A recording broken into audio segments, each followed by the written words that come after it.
What's up? Trog here with totally off-the-cuff intro to Hard and Heavy, No Life Till Metal with Scott Waters. And, wow, this is lame. Welcome to what? We have not done one of these for months. It's been a long time. And I definitely appreciate everybody asking. Yeah, me too. Very cool. It's just we live in different states and sometimes it's hard for us to get together. Yeah, and money and stuff. So 1986 we got for you today, like top 50-ish? 55, like I think. 55 or so. And it was kind of a pisser coming up with it.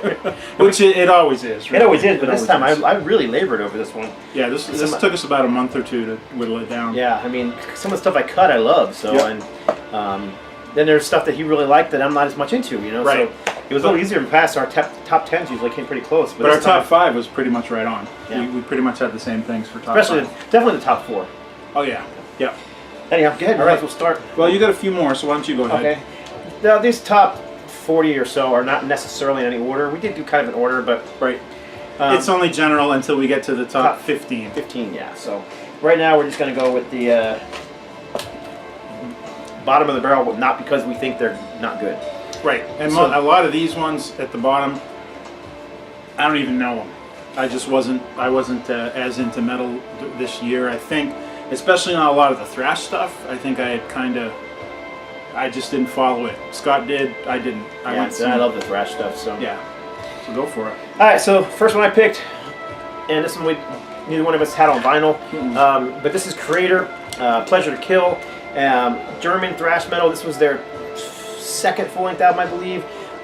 Pure speed, pure aggression. It was what it was all about then. It was different from the whole LA scene and the whole... Is this their first album? No, this is I think it's their second album. Okay. Second full-length album. See, I've never even heard Creator. I know of them because of you. Well, you've heard Destruction, right? I've heard Destruction. Okay, now yes. Destruction and Creator, early Destruction are not that far apart. Okay. Very similar, just that real raw, noisy, fast sound. And Creator always had that red devil guy who was like, I don't know if he's their mascot or... Yeah, there he is. Yeah. This is a cool cover. I love this cover. And I love this album too. Just don't particularly have this one on vinyl right now. But anyhow, raw, heavy. Mile's vocals are just really rough and very different from, I said the LA, but it's not LA, it's the Bay Area scene that was going on at the same time, actually. Yep. Of course, the Bay Area scene at this time was huge. You had Metallica and Megadeth. And Exodus. And all these bands were huge by this time. So was Possessed Bay Area too? I believe so. Yeah, they were right around 86, 87. Hyrax, Testament, Legacy, they were known at the time. But anyhow, just very raw, heavy. One of my favorite thrash albums from that time period. Just didn't make our top 15 list. Destruction from Germany. Right. All right. Okay. Yeah, let's do this one. Yngwie Malmsteen. Yngwie J. Malmsteen. So I don't mix him up with all the other Yngwie Malmsteens. Right. This was his third outing, trilogy, with the cool... He's in the Blackmore pose, fighting the dragon with his magic guitar kind of thing. I don't... I'm looking at the titles and I'm like, oh yeah, I don't think I had this one. Alright, well I did. I was a huge Malmsteen fan. I do remember, You Don't Remember, I'll Never Forget, because that title always stuck with me. I remember that one. And it's a very commercial... I'm not commercial in a bad way, but it's a very memorable song, very hooky song. Right. Yeah, I was a huge Yngwie fan at the time. I saw him live on his Rape and Pillage tour a couple years before that. With this album, I thought it was weaker than the first two. The first two are more just... First two were pretty awesome. I was a big fan of the first two. And in fact, I think I did see him on the Marching Out tour. I didn't see him on this one. Yeah, and the thing about this album is that's how I felt at the time. I just felt it was weaker. It didn't have it was a little more commercial. It was pushing more towards that 80s rainbow sound almost, Yeah, I mean, and no one can doubt the fact that Malmsteen was a huge Blackmore fan. Exactly. I mean, right down to the way he looked. Blackmore and Yuli Roth. He was a combination of the two. So. And with Yngwie, man, the guy, I mean, stellar virtuoso guitar player. No one can... very few can outdo his technique or his speed or all that stuff, but he can't really write a song to save his life. Not a decent one in my estimation, I mean... I did like his instrumentals the best. Oh yeah. Yeah, the first album, those instrumental pieces were amazing. Yep. And his ego didn't help either. Yeah. So, but it's a good album. I like it. It's just, at the time, I remember when it came out, I was disappointed because it was not as... it was more commercial sounding. Yeah. Now I like it. Is it my favorite album from him? No, but it's a very good album. Definitely deserving of being in the top 50 for that. Oh year. yeah, for sure. Yeah, it was good stuff. Yeah, it's a good album and a very cool cover. And Yep. I remember a lot of my Christian friends were offended by it because they're making fun of the Trinity. I'm like, Oh yeah, right. Are you serious? well, you got to remember this is '86. I was in college. I was involved in a lot of Christian groups, and they were trying to get me out of that whole scene. And they were like, "Oh, they're making fun of the Trinity." And I'm like, "Really? How?" The three-headed monster. Oh, whatever. A trilogy, get it? 3 heads. It's not called Trinity. It's called Trilogy. It was his third album, therefore the trilogy. And No. I know. My limited worldview the 3 only means one thing. Anyway, enough of that. Your turn. Staying with the German thrash metal sound. Yep. Eternal Devastation, Destruction. Again, this one I have on CD only, and Randy didn't have it on vinyl either, so that's why I'm showing. That was CD. the third album, right? Third release. Third release, I think. Yeah. Okay. I always mix them because they always had the EPs and all that kind of crap. Well, they had Sentence of Death, and then they had Infernal Overkill. I had those 2, and I didn't get the third. Eternal Devastation, and yeah, I love this record. It's again, put it next to Creator, it's very raw, fast, and it was what it was about. It was speed for speed's sake. It was look how fast and heavy we are, and it was the early roots of death metal, really, along with American bands like Death and Possessed. Right. I think it's a great album, and they were power trio, man. They were just they were pretty heavy and pretty brutal, pretty raw. For the time, yeah. So of the 3 bands that people put up there as the trilogy of the Trinity of come on now of German thrash metal bands. Hard to say, but I always put Creator at the top of the heap. But Destruction definitely belongs there either. Great band. I probably put Destruction at the top because mainly they were the only ones that I know from that area. And I'm a huge Sodom fan too, so I love. So I don't know them either. All right. Okay, this was Saint's second album. Probably one of the best Christian traditional metal bands that there were. Absolutely, I love this album. It's so fantastic. Completely different from Stryper from the same period because Stryper were, they're heavy, but they were on the glam side of things. Where Saint were definitely in the priest camp and just that real riff-based metal. Accuse them of being a priest clone, and they're no more priest clone than any other band who's inspired by Judas Priest. No one's going to listen to Saint and think, oh, that must be a Judas Priest song, right? Yeah. Yeah, exactly. I mean, it was similar enough that I liked it because who doesn't like Priest? Exactly. And if you're doing it well, whether you're trying to be like them or not, it was just a good sound. Yeah, great guitar playing, fantastic vocals. Josh Kramer is a great vocalist, and I've actually met him several times. He's a really nice guy. Met him once, real nice guy. Kind of reminds me of like Mr. Rogers when you first see him. It's like, hey, who's this guy? Yeah, and he's all clean cut. Yeah, and then he puts on the leather and the spikes, and he gets on stage, and awesome. So on here, what we got? In the Night, that was a big one off this one. In fact, Tychus used to cover that. Yeah, matter of fact, I got on stage a second with you one time. That's right. Yep. I had to coax you up too. I was like, dude, come on. And you're like, nah, I'm not gonna. I didn't know the come words. Come up here! I knew the song, I just didn't know all the words. So, but I think I just did the choruses with you. Space Cruiser is a good one. Oh yeah. Primed and Ready's another good one. Primed and Ready. Yep. Good album. Just their first. It was part of a trilogy of albums that they were great. And for a long time, it was all there was. There was Warriors of the Sun, this one, and Too Late for Living. And then we didn't hear from them for a long time. Yep. And now they've put out a ton of stuff. A ton of records, yep. This was one of the classic ones for sure. Cool cover too. And that's on a Pure Metal label, which anything on that label is pretty collectible these days. It's just I'm not.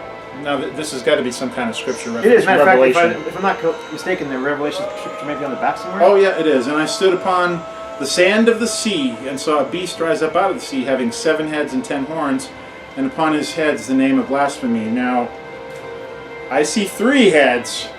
I don't know where the other 4 are. So, maybe it's not a literal interpretation of the scripture. It's just he was so big we couldn't get him on the picture on the cover. He had 10 heads, so 7. 7 heads and 10 horns. Is that what it was? Yeah, I guess some of the heads only had 1 horn. Yeah, I wonder what happened to those horns. Only 3 lucky heads had 2 horns. Maybe they're like rhinoceroses or something. Maybe they had. The little thing coming out the But middle. we can't put rhinoceros head demon heads on our album. They will flip people out. Or unicorn heads. Some of them were unicorn heads. Yeah, they were unicorns. Next up, I always consider this band to be a house band for Metal Blade Records, along with Lizzie Borden. They just straightforward American heavy metal, completely taken over by that new wave of British heavy metal sound. I mean, they were an American band trying to sound British to me. Was there another Omen? Were there two Omens? Could be not that I'm aware of. This is the one I knew of. Okay. This is like, and this was their like third album, I think, not counting EPs. This band was made up of 4 guys, but the vocalist J.D. Kimball, he passed away several years ago. Oh. And then Kenny Powell, he kept the name alive over the years, and he was a guitar player, and he's a fantastic guitar player. Right on the same campus, like maybe Armored Saint, you know. I mean, just that very traditional heavy metal sound that was so inspired by the likes of, you know, Judas Priest, Iron Maiden, Angel Witch, and all that kind of stuff coming out of the early '80s out of UK. So great album, definitely deserving of being in the top 50 for sure. All right. This is one that I tend to kind of gravitate towards the oddballs in bands' collections for some reason. I don't know. And this is definitely one that fans of this band are kind of divided on for the most part. Most of them not liking it. This is the 4th album, 4th or 5th? Yeah, I think it's 4th. By Sabotage, Fight for the Rock. They had made the switch to Atlantic from Combat for album 3, Power of the Night, and they got their sound changed a little. A little, but it still had that heavy metal sound, you know. But this one was definitely a bit more commercial. Yeah, and for what is it with Atlantic and them forcing bands to go into a more? I don't know, but it was the same with Raven. They did the same thing with them. Who knows? But it did happen.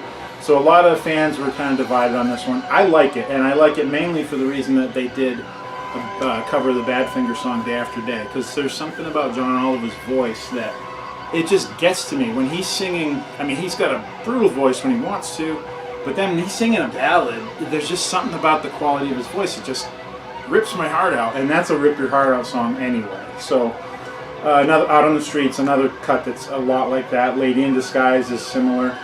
I like it. It's solid. It's a little less heavy than typical Sabotage fare. Sabotage is still one of my favorites from the 80s as far as bands that play traditional metal. I will still spin Sabotage and just love the hell out of them. Hall of the Mountain King, friggin', to me that's one of the best albums that came out in the 80s. It's such a good album.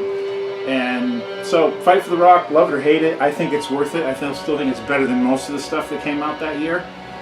I dig it, but that's all right if you don't. It didn't make my list, actually. When we first did our list, you know, this is what I picked, this is what I picked. That one wasn't on my list, but Randy really liked it, so yeah.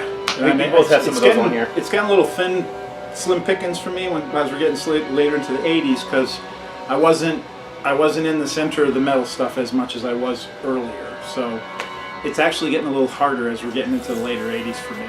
But we'll keep going. And it was getting hard for me to cut things out. Yeah, he's got more, and I've got less to choose from. I was like, oh my gosh, and I gotta cut that out. Oh my gosh, I can't put that on there. It was like so much stuff. And then we didn't actually say, but we cut all the classic rock out of this one. We did all the classic rock. There's all no the Aerosmith, no Ted Nugent. Right, all the crossover hardcore stuff. No, we didn't do. punk.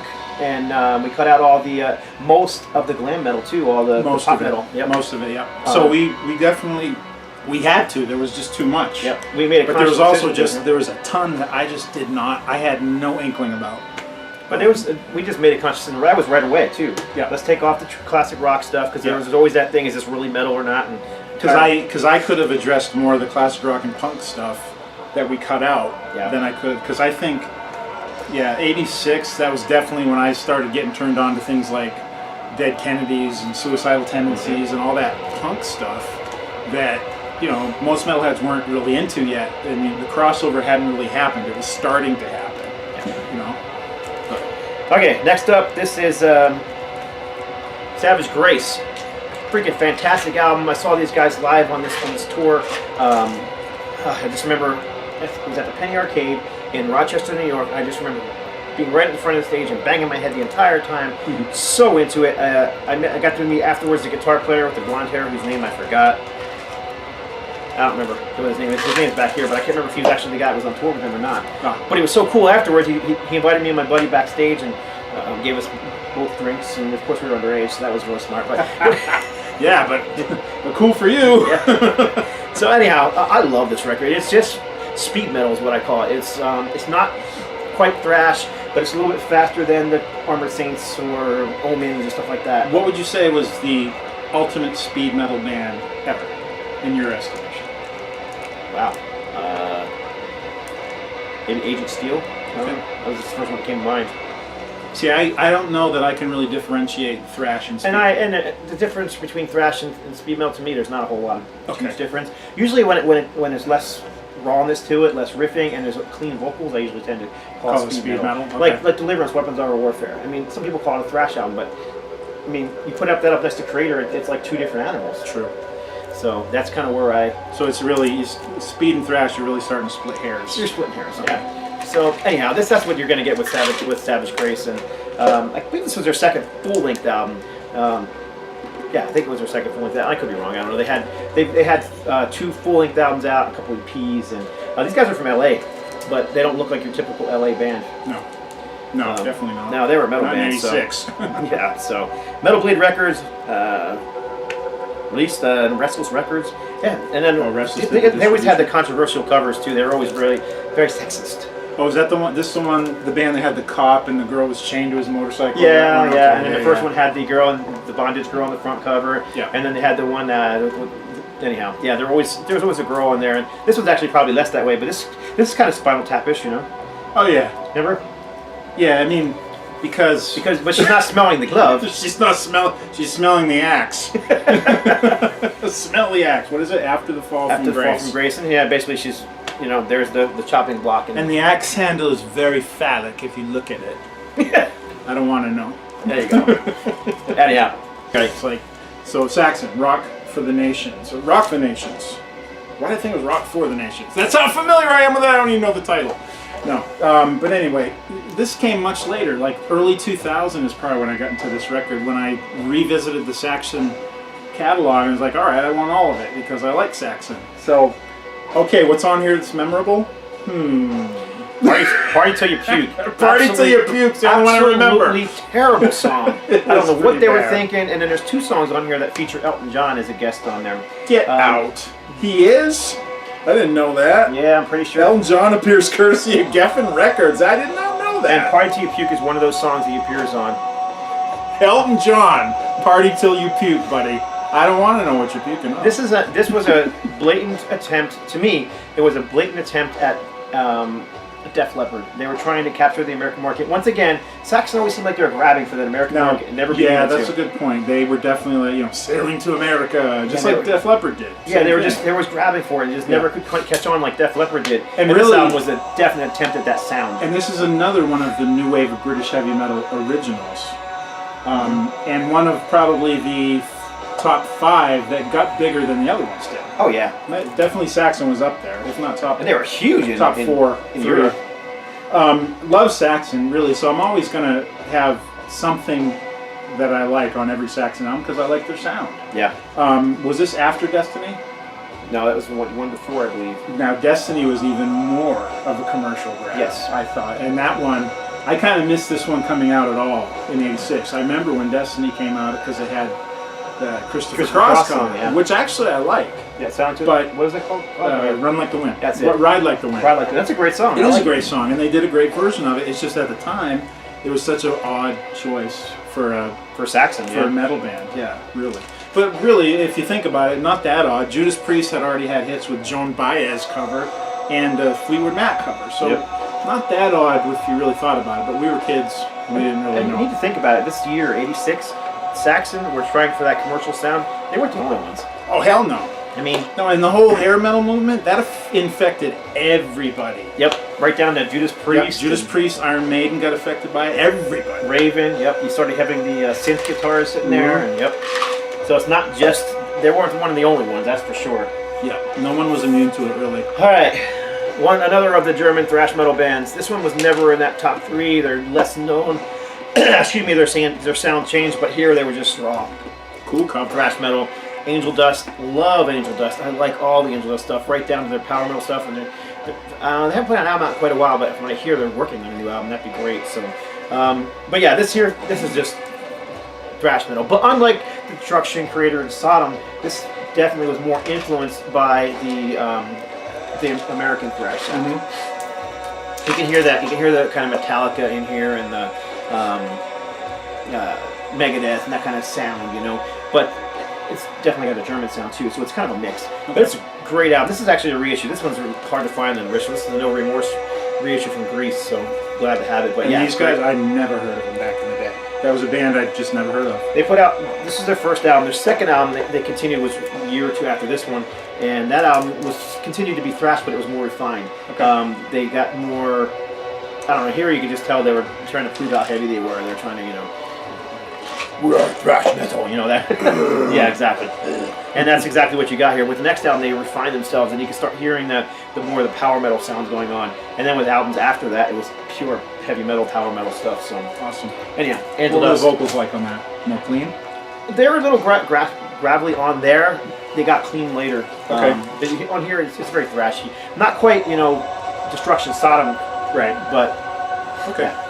All right. Speaking of gravelly vocals, one of the most graveliest, Udo and Accept, with their follow-up to Metal Heart, which was a bit more of a commercial success for them. Screaming for a Love Bite was kind of a big hit. Yep. Midnight Mover, that kind of stuff.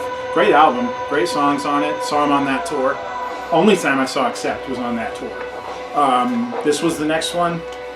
Not a huge album for me. I remember TV War and Monster Man. Yep. But still definitely that classic Accept sound. This was, I really think that this was another one of those bands that got affected by that whole commercial. I mean, they were on the edge, you know what I mean? Yeah. They had a hit with Balls to the Wall. Then the next album, they had a couple more hits. And I think the record company was expecting them to go over the edge right with this one. Yeah. It just didn't happen for them. And the thing is with a voice like Udo's, you're only going to get so commercial. Right. I mean, that's the thing. And that's the same thing with Raven. It's like these bands had a hardcore following by metal fans who weren't interested in Poison. Nope. You know what I mean? Or interested in their gritty, dirty metal bands that helped them through messed up, painful times in their lives. Puberty. Getting all exactly. Getting all more accessible to, that's just not what metal was ever all about. And I mean, Accept was certainly not immune to it and or exempt from it. They probably didn't go as far with it as some other bands did. No, I mean, the closest they came was the album that followed this one because they dropped Udo, they separated. Right. I never did understand the story behind that one, if it was really them or the record company that was forcing that on them. Because, I mean, it seemed like, because the first Udo album was all written by Accept members. The first Udo. Oh, Animal House was? Animal House was. Okay. But they didn't play on it. Right, and they didn't play on it. And then, like, Ecstasy, which was on the next album, was great Accept song, but they had the American vocals on it. It just didn't have the Accept sound anymore. Right. So, but anyhow, I mean, I don't know if that has anything to do with the fact that, Udo's voice, again, not much commercially that you can really do with it. It's just, it is what it is, and it's a real brutal voice, a brutal delivery, and very shrill, and it's metal. He's all about. Exactly. I mean, he was a metal vocalist, and it's awesome. I don't know if that was part of it. Like, and he's unique too. Udo's too ugly for sexy American metal. I think that's what it was. I mean, and again, they were on a big American label at the time. I think that might have been on Portrait still, right? Yeah, I believe so. But anyhow, I still like Russian Roulette. See it. I really think Russian Roulette. I'm pretty sure it was on Portrait. It's not on the back. But anyhow, like I said, this is an album that I think they were actually almost returning to the more metal roots. Yeah. So it didn't have the same commercial sound as Metal Heart. And no, definitely not. But it's a good album. But it also, it was a slower approach. It wasn't the speed metal of Fast Like a Shark and stuff like that. So definitely changes happening within the heaviness. But it's how bands were changing and growing in that period. But I definitely think it's one that deserved to be on the list. We didn't chop it for a reason. Oh yeah, we both definitely. Liked it. Yeah, Accept was definitely mostly stayed true to the metal. This is a personal favorite of mine. This is actually a band on New Renaissance Records. I was in college when this came out. I had a buddy who did a metal radio show, and he was getting New Renaissance Records stuff to play on his show for free. And one of the records he got that I just absolutely loved was this one. This is Too Late to Pray by Cerebus. Freaking fantastic heavy metal record. Kind of pushing towards the speed metal end, but really staying more true to the classic metal. Great vocalists by Scott Board. He kind of has that I don't want to call him. When you say Jeff Tate, you think of more operatic, but he kind of had Yeah. that clean style, like like you think of when you think of Jeff Tate. But, I mean, when you start singing in that particular fashion, it's a lot harder to have that character in your voice because you're singing in a classically trained way that is designed to not harm the voice, and the singers start to sound really similar yeah, to each other. but you could tell this guy had a very unique vocal sound. You know it was him. It was. Right. I mean, it was just his tone and his but so I don't want to say Jeff Tate because it immediately takes you to that. Well, Jeff Tate, he's probably the one that commercialized that particular singing Yeah, he style. definitely really defined that style. Yeah. So, anyhow, great record. 1986, Too Late to Pray, Cerebus. This one actually was re-released on CD a few years ago. I have both the CD and it took forever to get a CD out of this. I'm glad I finally released it. Great record, true metal, not commercial in the slightest. Just solid stuff from New Renaissance Records, who did a lot of thrash stuff and Hellion and American stuff. band, yes or no? American band, yes. Cool cover too. Always liked the buried Oh yeah, Statue of Liberty. Statue of Liberty that's lost her skin. Yeah. They love stripping the Liberty statue of their skin. Okay, this one, I love this record. kind of a controversial record. Very controversial. Definitely, I mean, from a lot of different angles. So we're in 1987. Okay, so 7th Star, Black Sabbath featuring Tony Iommi. All right, so first off, Sabbath hasn't had a record since Born Again? Yeah. which was 1983. Yeah. So it's been 4 years since Sabbath really was even in the press. Geezer was gone, Ozzy was gone, Bill was gone. Everybody's gone except Tony. And originally, from what I hear, this was supposed to be the first Tony Iommi And that's a fact. Yeah, I mean, solo record. and Tony stated as much in his autobiography. Right. Now, the controversial part comes in during the recording of the demos for this, which was like around 85. Jeff Fenholt, who was the original Jesus Christ and Jesus Christ Superstar on Broadway, was working with Tony during this period. And I've labored over this story, and I think I finally got the truth out of it. For years, I just was fascinated with this whole thing. So, Jeff, for years, was claiming he sang with Black Sabbath. Many people saying no, he did not, blah, blah, blah. Then, all these demos surfaced that he actually did do with Tony. There was a bootleg called Star of India. And there's like about 5 or 6 tracks that were definitely Tony and him. Songs that got changed for this release. So both lyrically and vocally, yeah. yeah. But still, Fenholt is claiming he sang with Black Sabbath. Everyone else say no, it was a Tony Iommi solo thing, blah, blah, blah, blah. Both sides had their take on the matter. Now, I finally think, read the definitive story about what really happened, and Don Arden was at the center. Yep, Don Arden, exactly. Apparently, and this is coming from the Sabbath book called Never Say Die, which is about the years from. It's about the off years, basically, from 1978 until 99 or whatever it was, when Ozzy came back and did the reunion album. So in that book, they've got an interview with Tony, and they have an interview with Jeff Fenholt, and they're both telling their sides of the story, and it totally makes sense. Don Arden was telling different people different things. Right. Don Arden, the godfather of metal, basically, son of a bitch of a guy, like a total gangster. Right. That's what I've heard. And Sharon's father, right? Yeah, Father, yeah. So the apple didn't fall far from the tree, really. So he's telling Fenholt that yes, he's the new singer for Black Sabbath, and that's what Jeff really believed he was, because that's what Don was telling him. Tony was thinking something different, and Don wasn't saying the same stuff to him that he was saying to Jeff. In fact, it came down to he threatened Jeff's life, and that's why the whole thing didn't pan out. Jeff didn't end up staying for whatever reason, but Don threatened to kill him for whatever reason, who knows why. So he left.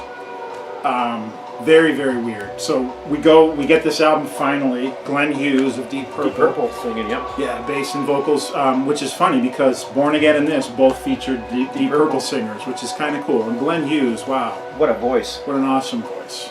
And we also had another set of demos for this that were done by Ray Gillen, correct? Or no, that was Eternal Idol. Yeah. Never mind, scratch that one. So, to make a long story short, we've got this album that comes out, very, very different from any of the other Sabbath albums. Probably could have just been a Tony Iommi single solo album, but for whatever reason, the record company said no, we're going to call it Black Sabbath featuring Tony Iommi, which it probably sold better with the Sabbath. I'm sure it did. More than likely. Had No Stranger to Love was kind of a hit. They had an MTV video for it. Interesting album. I didn't hear it till years after the fact. I bought it as a new release and I loved it, and it was different. And then I remember my roommate at the time was like, that doesn't sound like Sabbath at all. I'm like, no, but it's great. I mean, listen to this. I mean, it still has that Tony Iommi is a riff master, man. Even though it's riffing on here, it's cleaner and the sound is cleaner. It still has his. It's signature. still him. He does tend to sound different with different singers. I will say that. Yep. Because Tony with Ronnie, Tony with Ozzy. Totally different. It's great, but it's totally different. It doesn't sound like the Tony that recorded the first 8 Black Sabbath albums. It's just very different. So, not bad, but just, it's almost like the color of it changes with the different singers, and he's worked with a ton of different singers, and he's stayed, I mean, no Sabbath, no Tony, no Sabbath. I think that's one of the few bands we can say, yeah, if Tony wasn't there, forget it. And if I'm not mistaken, they did tour for this album, but it was not Glenn Hughes that sang most of the tour. Was it Ray Gillen? It was Ray Gillen, That's what I thought. Because if I'm not mistaken, Glenn was actually still an alcoholic at the time. Yeah. And hadn't quite gotten over that. Now he's pretty clean. heavy cokehead, too. Now he's clean, so. Yeah, he's done a lot since he's been clean. Black Country Communion. Oh, yeah. He did 2 more albums with Tony. They did the Fused album, and they did the DEP sessions. Yep, 1996. Was there a third one? Sessions. Did he sing on the Iommi, self-titled? He didn't. If he did, it was only maybe one song or something. But yeah. And they work very well together. I love those really albums. Yeah, and it's a very different sound, but it's very good. Yeah, but definitely a different one for sure. I like it too, but it took me a long time to really even check it out. I wasn't really interested at first. So, and this is coming from a huge Sabbath fan. I do have them all now. And I can honestly also say that the Tony Martin years, I still haven't fully accepted them. Even though I've heard tracks that are awesome from them, just not quite there yet. I like them. I don't know. I never lost interest in Sabbath. I don't know why. I just never did. But anyhow, I seem to be having all the thrash albums, which is fitting. That's your area.